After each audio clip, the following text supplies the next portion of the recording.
everybody. So we are so excited. This is a new podcast that we are starting. We're talking all about animated news. And this is something I've been wanting to do for a long time. And just figured we had some time this week and why not give it a shot? This is going to be cool. And so I'm Rachel, and I'm joined by this great panel of animation experts where we are going to be talking about some of the news of the day. And so I'd like my panel to introduce themselves. Let's start with Jonathan. Hello, my name is Jonathan North. I've known Rachel for a while. We're both writers at the Rotoscopers.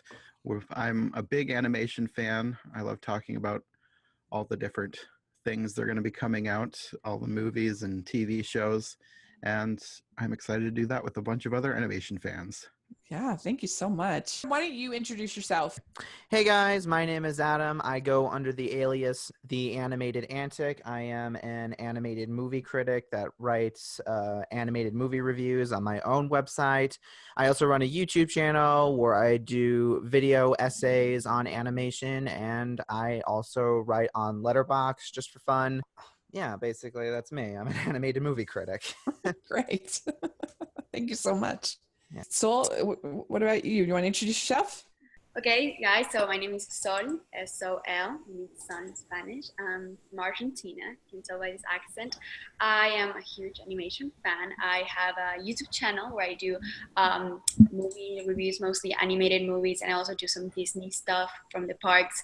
The channel is called Animation Geek, if you also want to check that out. Great, thank you so much. I'm excited that you all took time out of your day to do this. So, all right, so we're getting started. We're going to try to talk about movie news and TV news, anything with animation. And the first thing we're going to talk about is Incredibles 2 box office. So this is pretty exciting. So we just had that Incredibles 2 has now surpassed the global box office of the first film. They have $646.8 million of gross as of the 2nd of July. And they have 200 million of that coming internationally, 40.8 from China. And this makes it the second highest grossing Pixar film of all time behind Finding Dory, and the third largest animated film ever. So Jonathan, what do you think of that? I'm really surprised, but I guess I shouldn't be, because I've seen online for years how much people want this movie, and I guess I'm really surprised at how many records it's breaking, but at the same time I really shouldn't be surprised because it's really good and it was worth the wait. Mm-hmm. Yeah. What about you, Adam? What do you think? Well, this is actually not a very surprising thing, mainly because this is a sequel that Pixar fans have been waiting for years, like Jonathan said. I remember going through on comments about animated movie sequels, and there's always one comment that said, "Why isn't there an Incredibles 2? I want an Incredibles 2," or something like that. And seeing how this movie is smashing records is not surprising, and it should be doing so. This is a great movie. It was really well worth the wait. It was very well written by Brad Bird, very beautifully animated. This movie was a lot of fun, and seeing it break all these records is actually a very good thing, because mainly because it can generate more sequels that people want to see. It could generate that. But it could also be like a bad sign, because we can get more animated movie sequels just making for money in case. But I think this is a really good thing, to be honest. Well, it makes sense, because when you think about when the first one came out, that it wasn't even like a superhero climate, like hardly at all.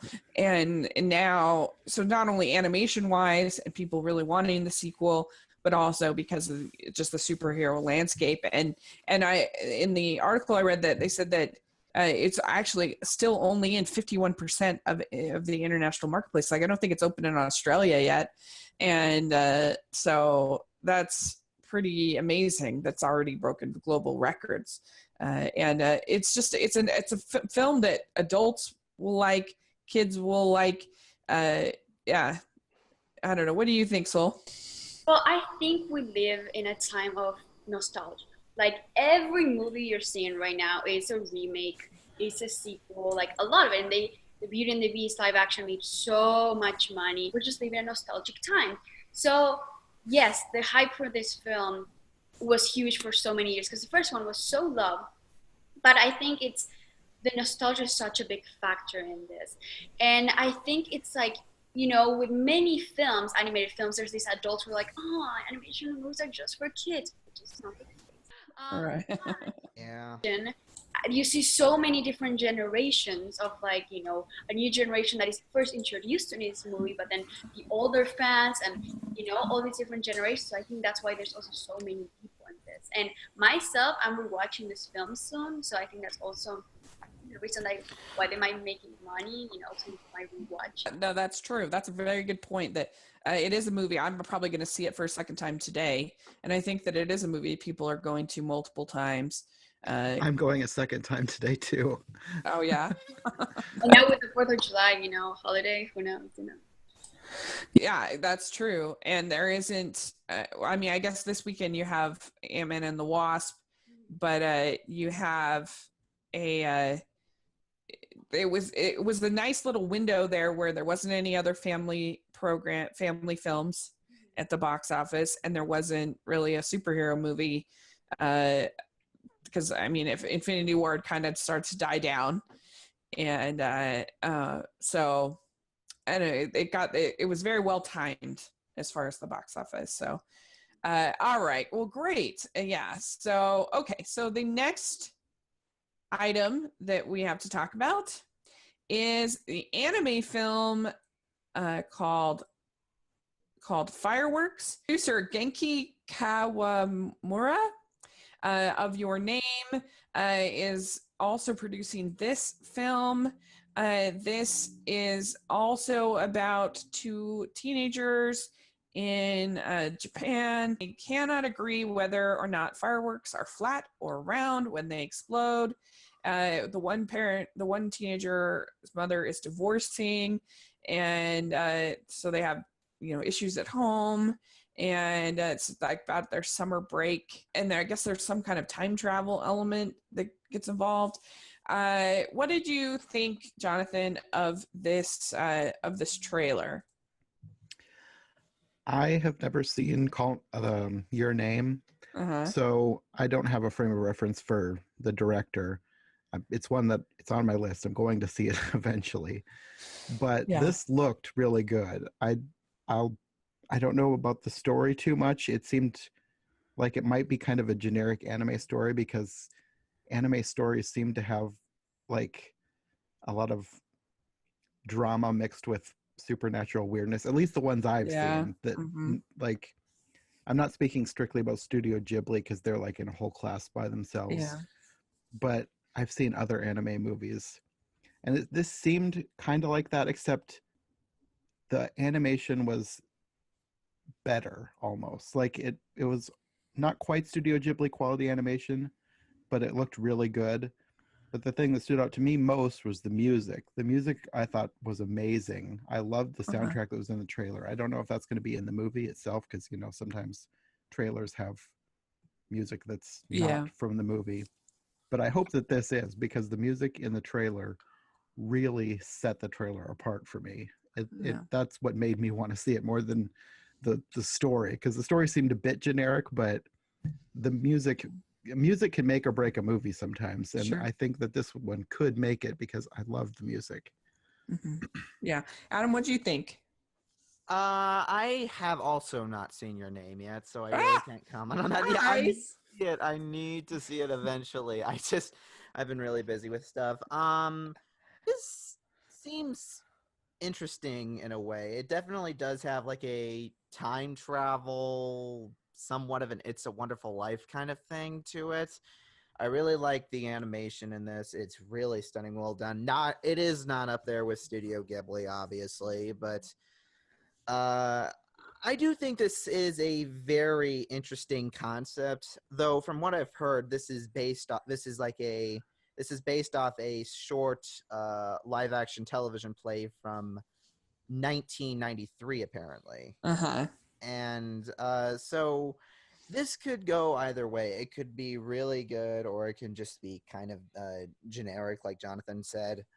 So I'll see what this is. It does seem somewhat interesting, though.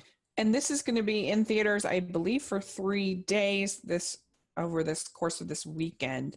I'm going to see it tomorrow. So That's always yeah. the problem with these movies. They don't stay in the theaters long enough for people to see them. That's why I never got to Yeah. see Your Name, because it disappeared before I could see it. It was in the theater for like a week, and I think I had gone back home to visit my family that weekend. Yeah. I never got to see that, and I haven't been able to get around to seeing it since. I hope that's not going to be the case with this one, but it's too short of a theater run. Yeah. Who's distributing this film here in the States? Is it G Kids? You're right, G Kids. So what do you think of this trailer? Okay, this trailer, so you're gonna get mad, but I haven't seen Your Name either. No! We need to remedy this. Homework for next podcast. Everyone watch it. Man. Yes, promise. So, again, I haven't seen that many anime films. I've seen House Moving Castle, Spirit Away, but I haven't, I've seen the Ghibli ones, but I haven't seen, other studios. So I'm interested to see a new kind of take in animation. And when I was watching this trailer, something that stood out for me was the animation of the girl. Something was very kind of like realistic and appealing to me. I just like her expression. It felt like, overall they all kind of look similar, like the style, but I don't know, some of her movements seem different, and I kind of like that. And like they mentioned, the music was really catchy and fun, and I really liked it. And I hope they have it on the film. But yeah, like they were mentioning, and it's sad that it's only for 3 days, because you get the hype of people like, oh yeah, you have to go see it, and then it's too late. Yeah. Find out right away, and so that's a pity. It's true. It'd be nice if they at least got like a couple weeks. 3 days is tough, but yeah, we'll see how I think tomorrow. The reviews have been mixed. I mean, it does feel like a Your Name copycat in a lot of ways, in the visual style, even the character design. So as that's one of my favorite movies like I've ever seen. So I know I'm gonna have to fight that comparison, but right now it has a 53% on Rotten Tomatoes, so it is rotten. But one of my favorite critics, William Bibiani, he really liked it. He said, "It's a treat to see a film about young love where the young lovers aren't wise beyond their years. Instead, they're prone to making stupid mistakes out of inexperience and perfectly understandable fears." Okay. So there you go. Don't like going in and like watching the Rotten Tomatoes, because there's so many times where I disagree with Rotten Tomatoes. Mm-hmm. So, in the end, it's like I want to go open-minded, and like sometimes they get it right, but sometimes they don't. So. Well, I mean, I think the way to use Rotten Tomatoes is as a resource to then go in and be like, okay, got this score.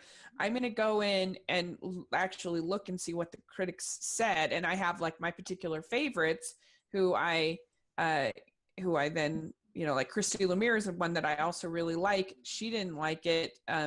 She said, a strange little movie that attempts the tricky feat of combining comedy, drama, sci-fi, and romance, but it doesn't get those individual elements right, so it never coheres as a whole. So that's the way to use Rotten Tomatoes as a resource to actually finding all these critics, so that you don't have to go to each one of their individual websites, as opposed to, okay, am I going to see a movie or am I not going to see a movie? That's the less productive way to use Rotten Tomatoes.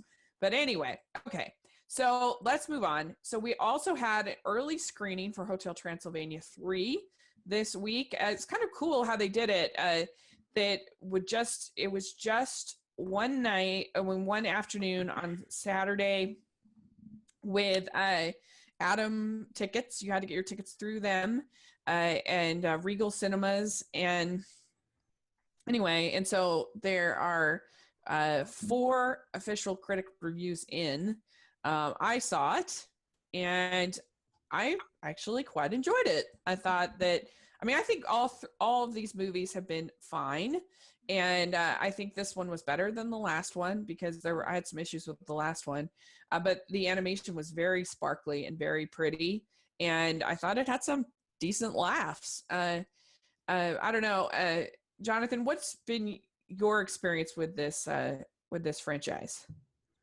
I actually really like this series. It looks like something that would be like a generic kids movie, but there's something about the animation. It feels like an extended Looney Tunes cartoon almost, Mm-hmm. except it's computer animated. It's really creative, and the animation is so well done. There's something about it that sets it apart from other movies that look like generic kids movies. Mm-hmm. It just has a feel of something, I don't know, I don't want to say old fashioned because it's not really old fashioned, but it sort of has that charm to it, if you know what I mean. Mm-hmm. It's different than, say, like Despicable Me. It has a different, more creative, more funny feel to me. Yeah, I agree. And the second one, I didn't feel used the ensemble very well.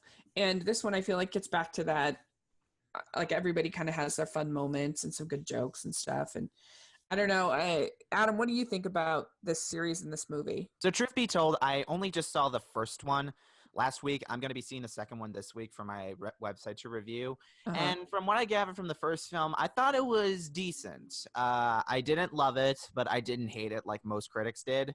Uh-huh. I could consider this movie like a fun, silly party movie. You know, a film that you could put Yeah. on during a party and laugh and good time. And yeah, the film's animation is really good. I love how fast paced it is. And this film was directed by, all three of these films are directed Mm-hmm. by Yendi Tartakovsky, who was a former employee at Cartoon Network. He created shows like Dexter's Laboratory and Samurai Jack. He recently just did season 6 at Adult Swim last year. And I think this first movie was really decent. I liked the characters. I think my only problems with it were, I do wish this film was hand drawn, to be honest, because these character designs feel more suitable if they were traditionally animated than they are computer animated. That's not to say that the computer animation's bad. It's really, really good, and I love it. But I would have adored this movie had it been hand drawn animation, and we don't get a lot of them nowadays in America. I think the last one that was released was the Winnie the Pooh movie back in 2007. Well, we had My Little Pony. I mean, not really, it wasn't really hand drawn, but it was 2D. But yeah, it's true. It's a miracle that first Hotel Transylvania is as good as it was. When you find out what happened with the production and him coming in to kind of rescue it. But yeah, it's serviceable. It's fine. I think it's perfectly fine. But I don't know. So what do you think about this franchise? So the first one, I enjoyed it. Okay, the second one I liked way more, but didn't. Interesting. Yeah, I've been hearing people saying that I haven't seen the third one, but they've been saying that they didn't like it less than the second one. Some people like the second one less. I mean, I've been hearing very mixed reviews. Yeah. It's very interesting, so I'm going with an open mind.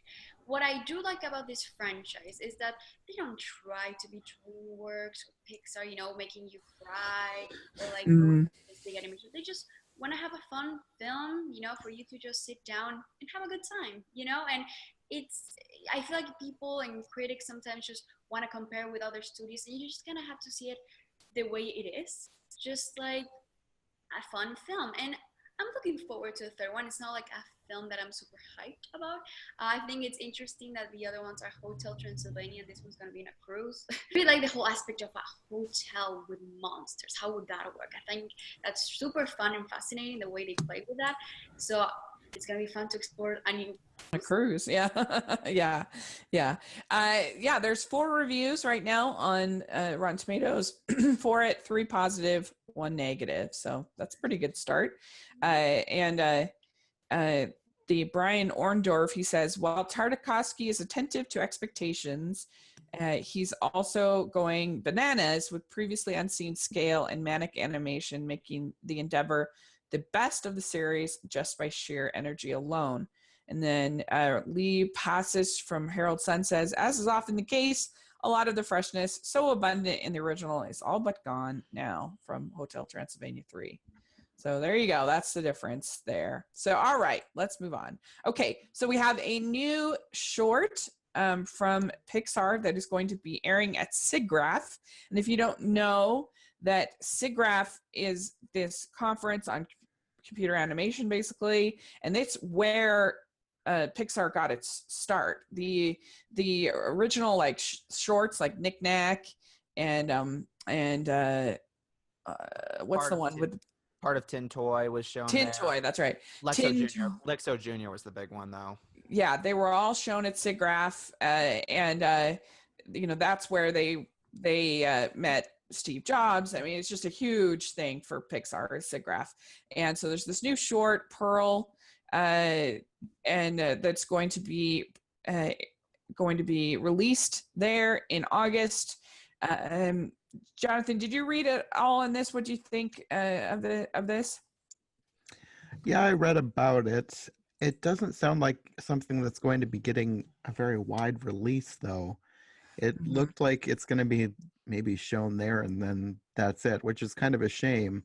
Apparently, Pixar has done another short like this. Like, I don't remember what the program is called, but it's like giving young animators like a chance to make a Pixar short.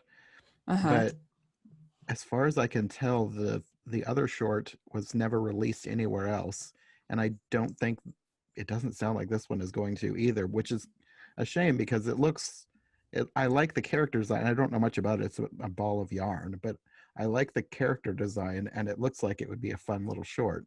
I just wish there was a way that we could see it. Yeah, that's true. It's directed by Kristen Lester, and she says this certainly doesn't feel like a fluke. It says that I worked really, really hard to get here. I loved animation more than anything. It's work done with joy. For me, it was in my soul. It was something innately of me. And I guess she's been a story artist at Pixar for 5 years. So hopefully, maybe we will get to see it somehow, some way. So yeah, I'm hoping it'll end up on a DVD collection. Like they've done the other Pixar DVDs, short DVDs before. So I know, I'm hoping this will be like a bonus feature somewhere. I feel like we're due another one of those because I feel like it's been a while since they released the volume 2. I mean, it's cool. Sol, do you like seeing that they're giving more opportunities to these female animators? I think that's wonderful. I think that's such a great thing. I mean, right here in the panel, it's 2 of us. There's a lot of female like fans of animation, like even famous podcast, the Rotoscopers. They're led by 2 animation fans, and so it's just wonderful to have like more women in charge. And we're gonna go and talk about it later, but like Jennifer Lee and stuff like that. And about the short, I mean, I didn't know it was a thing actually. I knew about the knick-knack stuff. I didn't know they were still releasing stuff. It's more like practicing like a new technology, or like what's the point of it? Like. Yeah, it's just that's what SIGGRAPH has usually been for. It's been to introduce new technology. It's a bit like an experimental kind of conference. Well, yeah, I did see this interesting idea, part of it. And this is not the first time Pixar has done shorts at SIGGRAPH, obviously. They did a short last year, I think, at this conference called Smash and Grab, and that has not been released yet. And you are right. I do want to see this short officially released on a DVD eventually, like a Pixar short films collection, because most of these animated shorts we get to see from like Disney and Pixar are never released. I remember there was this Disney animated short called Lorenzo, which was directed by Mike Gabriel, who did Rescuers Down Under and Pocahontas, and it was only shown it was only shown once. It was shown in front of what's his name? Gary Larson? I don't remember. And yeah, it was shown in front of one of his movies, and it never got released again until Disney made the Walt Disney Animation Studios short film collection, where it released it with the John Henry short directed by Mark Henn, Paperman, Get a Horse, The Ballad of Nessie, Feast, those shorts. And I really want to see Pixar release another short films collection. It is long overdue. The last one we got was in 2012, and I think the last short on that was La Luna, the short that played in front of Brave. And yeah, because they've released quite a few shorts since then, like The Blue Umbrella, Lava, Sanjay's Super Team, Piper, which won the Academy Award, Lou in front of Cars 3. So, and I do want to see Pearl and this short Pearl released someday. Yeah, I agree with you. I think it's time to get a short volume. I would definitely buy it, that's for sure. Okay, so let's move on. We have gotten some early reactions to Teen Titans Go to the movies. We have some early critic responses on social media. We have Jermaine Lucier. He says, Teen Titans Go to the movies is super fun. It's very kiddie, but it's funny. The superhero subversion is clever. The cameos rule, and it goes way further than I expected. So that's interesting. We have Meg Downey says, Teen Titans Go to the movies ruled, but that's not really a surprise. There's a protracted Challengers of the Unknown joke that had me rolling. Scott Manzel says, Teen Titans Go to the movies was a total blast and is currently my favorite animated film of the year. I loved all the references from the obscure superheroes to the 80s music. There's even a surprise cameo that will be sure to generate huge laughs from all. And so, Jonathan, what do you think of these early responses to Teen Titans Go to the movies? I'm really glad to hear it because Teen Titans Go doesn't get a whole lot of love on the internet. And I don't really know why. I mean, I haven't watched a whole lot of episodes, but the episodes that I have seen, I've enjoyed them. I think they're really funny. They're not exactly the same as the original Teen Titans series, because I did watch that whole series. And I really liked the original series. However, they did have, in the original series, there is precedent for these goofier episodes because they would sometimes have really random weird things happen on the original series, and I really liked those. So I'm going to get back into Teen Titans Go. I'm going to watch the series, and I think that it is a lot better than it gets credit for on the internet. I think it's a really creative show and I like it, and I'm glad to hear that the movie is going to be as good as at least the few cartoons of the series that I've seen is. What do you think, Adam?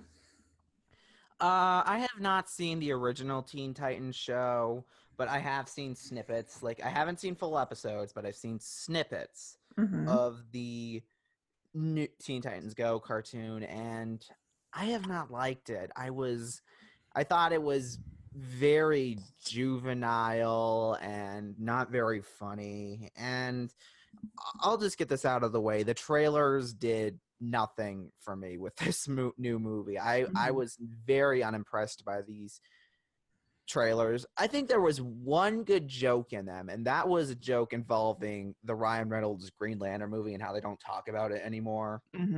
But I was not impressed by these trailers. And I actually did ended up getting trashed for it. And we'll see what this new movie has, I guess. It didn't really look interesting to me at first, but considering that it is getting somewhat of a warm reception, maybe it might be good, but I'm still not fully sure in this. I'm not fully on the boat yet. I do agree. I have not been a fan of the trailers. I've never seen an episode of the show, either shows. I know that a lot of people were very frustrated by them turning what they saw as a serious show into a silly show, but I've never seen it, so seen either of them. So yeah, it's making me more interested. I feel like they're trying to. Is this trying to be kind of like the Deadpool for animated superhero movies, sort of? I don't know. I'm very self-aware, but we'll see if they pull it off. What do you think, Sol? Watching the trailers kind of gave me this vibe, kind of like the Lego movie, where they kind of like reference themselves and stuff like that. And I feel like I'm not a fan of superhero films, like especially DC films. I haven't seen almost like any of them, and so I noticed there were like reference and stuff. So if you're a hardcore fan, you might appreciate those and get a laugh out Mhm. of it. But for someone who's not that into it, I'm not that interested about it. I'm very happy we have a 2D on a big screen. Yeah, that's true. I appreciate because that never happens. So it's wonderful to see that. But I don't think I'm the target audience for this one. That's certainly fair. Okay.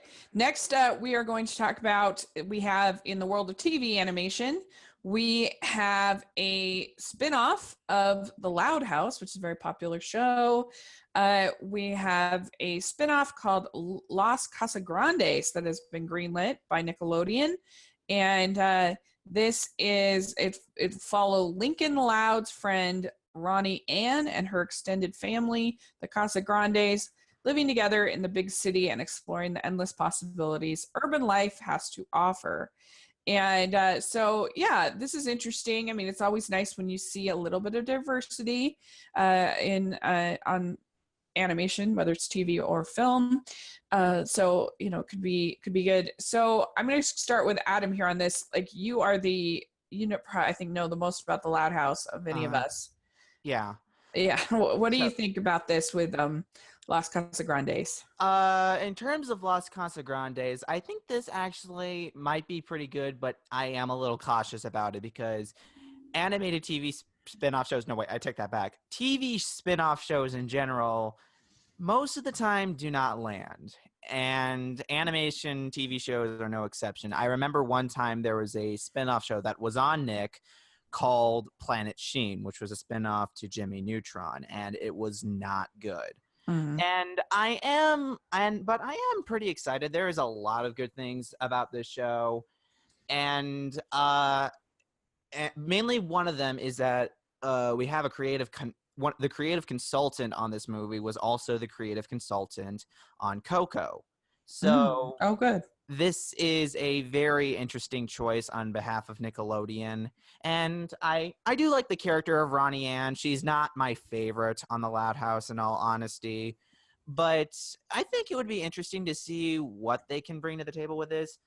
But one problem I might have with it is that it's just going to be The Loud House with a different family. In this case, for those that don't know what the show is about, it's about a boy named Lincoln Loud who lives with 10 sisters who all have crazy, wild personalities. Like one of them's a musician, one of them's a fashionista, another one's a girly girl, another one's a tomboy. You get the idea. Mhm. And I am a little worried that this Los Casagrandes show just might be The Loud House with a different family. But at the same time, I am really optimistic to this show because I really do love The Loud House. Not as much as some of my friends do, but I am excited for this show. So I'll just put it like Yeah. that.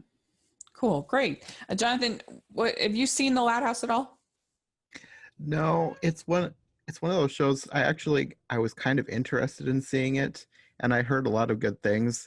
And then as soon as it came across my radar, like probably not even a month later, they started getting all the allegations about the creator, and that just kind of turned me off of the show, and I decided I didn't want to get into Yeah. it because I don't know. I know you're supposed to try and separate the art from the artist, but I don't know. It just seemed like it was too closely tied in with the creator. It said it was based on his life as a kid. I don't know. I decided not to watch it because of Yeah. that. Interesting. Adam, do you know about that? Oh, the creator allegations? Yeah, that happened back in October around the Me Too movement. This creator, Chris Savino, that's what his name was, he had a very infamous history around animation studios. After these allegations came out, Nick was very quiet about it, and then a few days later, they revealed he was fired from the show, and that they were going to continue making it without him. In fact, they actually did get in fact, the new executive producer is named Amanda Rinder, who is an art director on this show. And Okay. yeah, the show is Yeah. actually doing pretty well without him. Most of the episodes are for this new season 3, are not directed by Savino. Believe it or not, they're not written by him. In fact, they're mostly directed by a guy named Kyle Marshall. That's what his name is. But yeah, Okay. Cool. ever since these Chris Savino allegations came out, it's been very open. In fact, he's basically been condemned by the whole animation industry. He's been suspended from the Animation Guild as well a few months ago. So I've seen some Loud House and I really have enjoyed it. I'm from Big Family, so I can definitely relate to a lot of it. So have you gotten to see any of the Loud House? I've never heard about it, so I'm curious now to like check it out. You have to let us know what you think. Okay, moving on. So there have been all over the internet very exciting reports about a Three Caballeros TV series. It's really interesting. So they have it airing on the there's a app called Disney Life, I guess, which they're testing out in the Philippines. And so this is the only place in Philippines, I guess, that you can watch this show, The Three Caballeros. But the stills that we've seen all over the internet look amazing to me. Of course, Three Caballeros is a package film from the 40s, and it just looks beautiful and bright and colorful. And Jonathan, what do you think? Do you want to see Three Caballeros TV show? Actually, yes. I was really excited when I heard about this. The Three Caballeros was like probably the only package film that any of me or my brother saw when we were kids. Mm-hmm. I feel like one of us might have bought a VHS from like a dollar store one time when we were really young. So it was like one of the only VHS Disney movies that we had, because we had like 3 Disney movies and that was one of them. So we kind of grew up with it. It wasn't one that got a ton of replay, but we probably watched it more than we watched a lot of other Disney movies back then.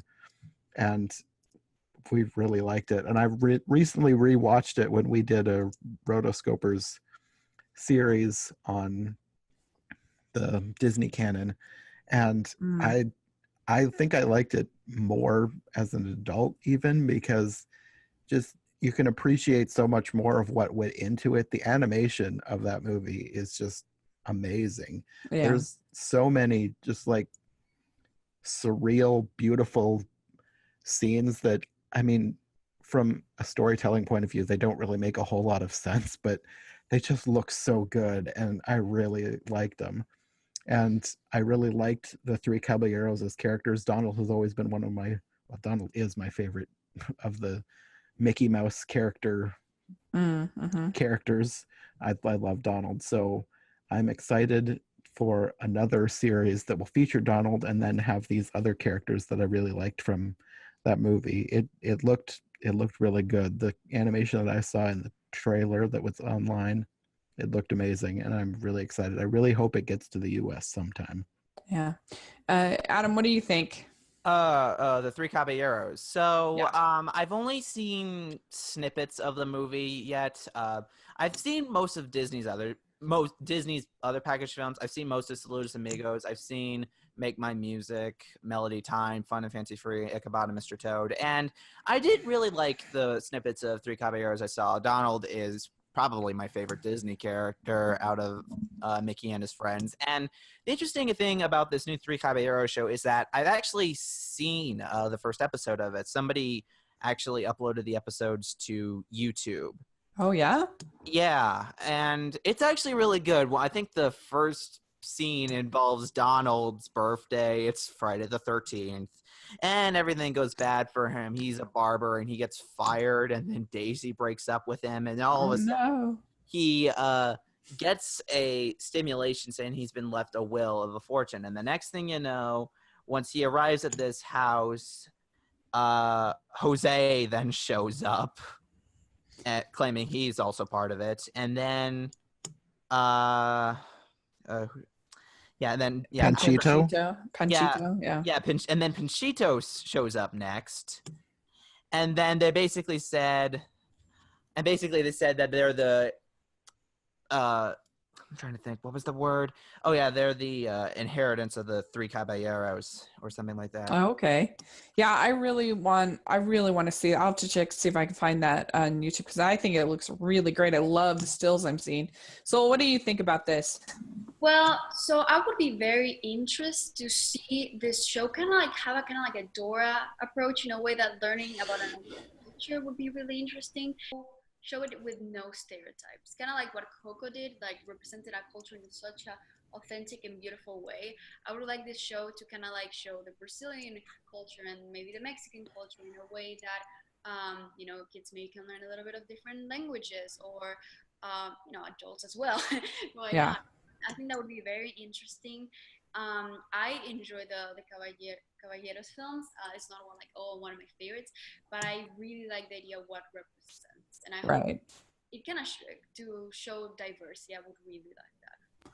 Yeah, I agree. I think like there are some problems with Three Caballeros, particularly a little bit too much of Donald chasing skirt for my taste. But Yeah. but I think that that this series has a lot of potential. So I hope that we get to see it. Story we have is from Cartoon Network. We have a new series that has been greenlit called Elliot from Earth. This is by the people who made The Amazing World of Gumball. And this is a 20-part series, sci-fi sitcom, and following Elliot, a human boy who finds himself living on a spaceship with a dinosaur and aliens from all over the universe. It says, quote, "It's a show about finding your place in the world," says Cartoon Network.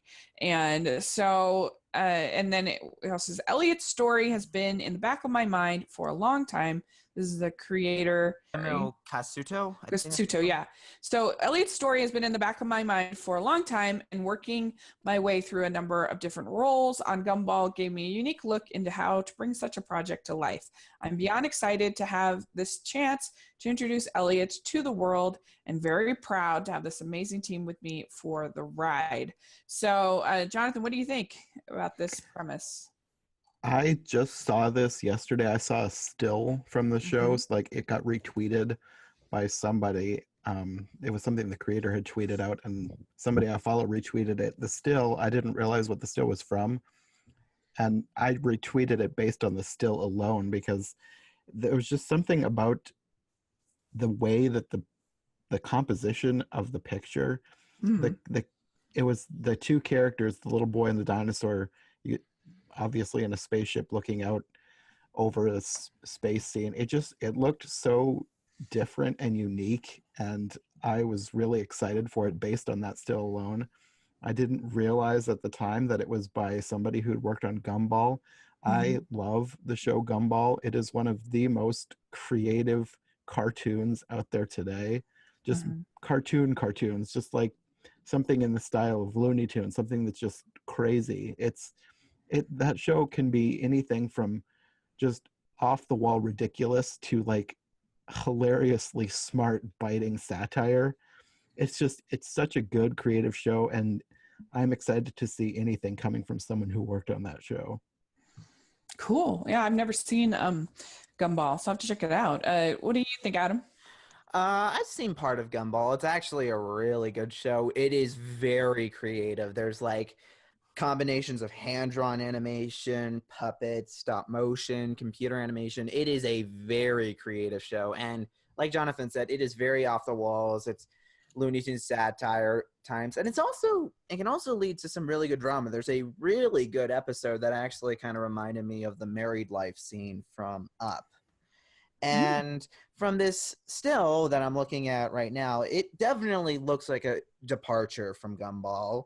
And I am very interested in seeing what this creator has in store from this. And I don't know if this is actually going to be a full-on series or a mini-series. From what I read on somewhere, I thought it was going to be a mini-series, but It says 20-part series. 20-part series. Okay. Yeah, is what it says in here. Okay. And it looks like production is going to be starting in September. So I'm guessing it might be premiering in next year or 2020 at least. So yeah, I am interested in seeing what the creators of Gumball are going to be doing next, considering that I think the show is coming to an end. The creator of Gumball said that he would be stopped working after season 6, and even though there have been rumors saying that they might continue without him, I have a feeling that the show is probably going to be wrapping up with this season so far. I think I think their current season might be the final season,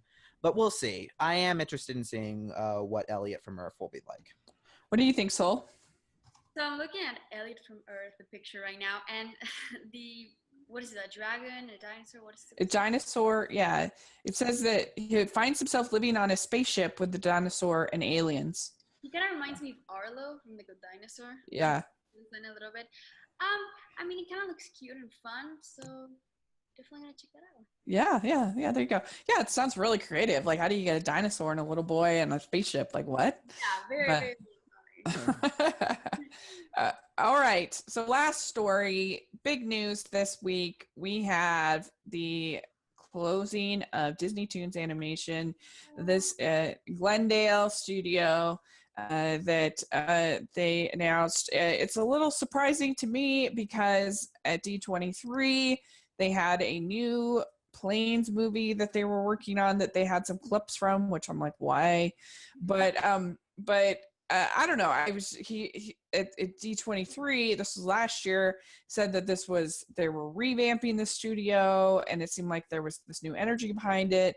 So I was a little bit surprised when I heard the news, and I was disappointed because I really wanted them to make an Elena Vavilar movie or a Gravity Falls movie. A bunch of different movies that the major Disney is not going to make, and so I was kind of hopeful the Disney Toons would maybe make those smaller budgeted animated films.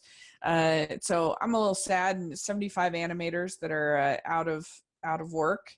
But hopefully, they'll use those animators in other places, and we'll see what Jennifer Lee as the new president of Walt Disney, what she decides to do. So it's interesting. Jonathan, what do you think about this decision?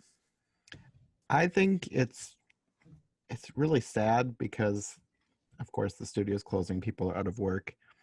There wasn't, at least for me, there wasn't a whole lot coming out of it that was stuff that I would want to see. Yeah, there used to be. They haven't made a movie in 4 years. I don't think released a movie since Never Beast. I think I was the last one. So yeah, I never saw any of the Tinkerbell movies. I heard they were good. I never got around to seeing them. I saw the Planes movie. It was okay. I never saw the second Planes movie because I wasn't too impressed with the first one. But the studio itself had a lot of potential. Like you said, they could have picked up some of those smaller franchises that Disney's obviously not going to touch with their big studio. It would have been nice to see movies based on some of their cartoon television series, because they did that years ago. I think Disney Toon Studios was the one who made the DuckTales movie, and that was a movie that got a lot of replay when I was a kid. It was a good movie. And of course, the Goofy movie, that we watched that all the time as a kid. That's another Disney Toon Studios movie. Yeah, they did a bunch. The studio itself. Yeah, you're right. They did a bunch, like the Recess movie. Yeah, the studio itself, it had a lot of potential. It just was not being used in recent years, which is sad. Yeah. So I can see why they would want to close it. I wish they would have given them more to do. Yeah, that's fair. Adam, what do you think? Yeah, I was kind of surprised by this, and this is definitely coming with change under new management, with Jennifer Lee now being creative chief officer of Walt Disney Animation Studios. And it is really sad to see these 75 people laid off. Hopefully they'll get the same thing that the other Disney animation studio, Circle 7, got. Do you guys remember what Circle 7 was? No, I don't. I remember the name. I don't remember what they did. So Circle 7 was an animation studio formed in 2004 by Disney. And back then, Pixar was an independent company, and their movies were still being distributed by Disney. And Michael Eisner, who was the CEO of Disney at the time, and Steve Jobs, who was the CEO of Pixar at the time, had a falling out. They disagreed on how their movies were going to be distributed, and then Pixar stated, we're going to get our new movies distributed by another studio, and it's not going to be Disney. And problem for them was the movies that they got distributed by Disney were not only distributed by the company, they were also owned by the company, as well as their stories and characters. So Disney had the idea of forming a studio called Circle 7, where they were going to be making sequels to Pixar movies without Pixar. They were going to be making a third Toy Story, a second Monsters Inc., and a second Finding Nemo movie without the help of Pixar. And in 2006, when Disney bought Pixar and put Cat Mull and Lasseter in charge, they shut down Circle 7 and they moved the animation crew to Walt Disney Animation Studios. In fact, the president of that company, Andrew Milstein, is actually president of Walt Disney Animation Studios. He works with Jennifer Lee and Ed Catmull. So it might be where we get to receive. I hope that the people at Disney Toon Studios get the same treatment where they are moved from one animation studio to the bigger studio. But it is really sad to see these people out of job, though. Then again, most of their movies, apart from the DuckTales movie and the Goofy movie, most of them were direct-to-DVD sequels that were mostly pretty unnecessary. And I did see Planes of like last month, and I really didn't like it. I still have not seen Fire and Rescue yet. So it is very sad to see these people out of job. I hope that Disney gives them another chance and puts them in the bigger studio. But yeah, this is a very interesting choice on Disney's part, and I am curious to see what they're going to be doing. I don't think that either of the Planes movies are good movies. I think they are serviceable. But I did think that the second one actually had some pretty animation, especially for the budget. But yeah, I don't know. So what do you think about this? No one has mentioned this, but I like the Tinkerbell movies. Yeah. I've never seen the Planes ones. I like cars, but wasn't a huge fan, so that kind of reminded me of that. So I wasn't into that. But I've seen all the Tinkerbell movies. Yeah. And I love the one with the pirate fairy because they introduced the backstory of Hook. And I absolutely love that. I was really hoping that they would make another one where they would show how she meets Peter Pan. I would have loved that. Yeah, that would have been fun. That would have actually been pretty good. And it kind of like seemed that it was going that direction, but then they closed it, and I was like, no, I'm never getting that movie. So it's a bit sad, and mentioned a lot of people getting out of jobs, but again, these films weren't making money. Unfortunately, the first Tinkerbell movie was on theaters. I remember seeing that on theaters. I don't know the rest ones. I've seen the other ones on Netflix and things like that, but it is quite a pity because it wasn't the best quality animation, but there were some really nice stories and fun. Yeah, I really like the Tinkerbell movies as well. I think they have really good voice cast, and the animation's pretty solid. And I also like the pirate one the best. That's also my favorite. It's really fun. I actually did see the second and third Tinkerbell movie, and I actually did like it. Yeah, they're good. Who plays Tinkerbell? Because she voiced, Mae Whitman. She was the voice of Katara in Avatar. Yeah. So, I did like them. I thought they were decent movies. Yeah, and you get Kristen Chenoweth as some of the voices, Lucy Liu, and they get Tom Hiddleston playing Captain Hook, which is super fun. So it's really enjoyable. That's too bad, but it'll be interesting to see what Jennifer Lee and Pete Docter in their new roles, what they do as far as we've talked about the shorts for Pixar. We talked about this for Disney. It's be interesting to see what happens. So I'm excited. So there you go. We talked about a lot. It's pretty exciting. We've talked about anime. We talked about Pixar. We talked about Teen Titans Go, Hotel Transylvania 3. We talked about the Loud House spinoff, Three Caballeros, the Disney Tunes, and we talked about Elliot from Earth. So lots of fun stuff. Let us know in the comments section what you think of all these various news stories, and we'd love to hear. You can follow any of us on Twitter. Let us know on Twitter what you think, So starting with Jonathan, where can people find you? Well, you can find me on Twitter at John J. North. I have a YouTube channel, and pretty much anywhere it's at John J. North. I think I got that handle almost everywhere. So that's an easy way to look for me. Great. And Adam? If you want to follow me on Twitter, I am under the alias Animated Antic. I also do have a Facebook page, though I don't use it as much as Twitter. And be sure to check out my website with animated movie reviews. And if you can't find it, I am on Letterboxd under the same name. And I'll have all that information in the description section, so make sure to check that out. And Sol, where can people find you? And follow me on my YouTube channel called Animation Geek. Great.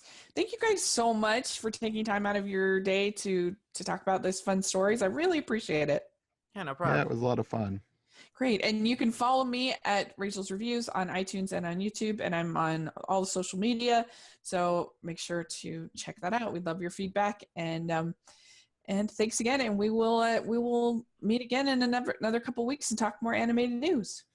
I'll be looking forward to it. Bye. Bye.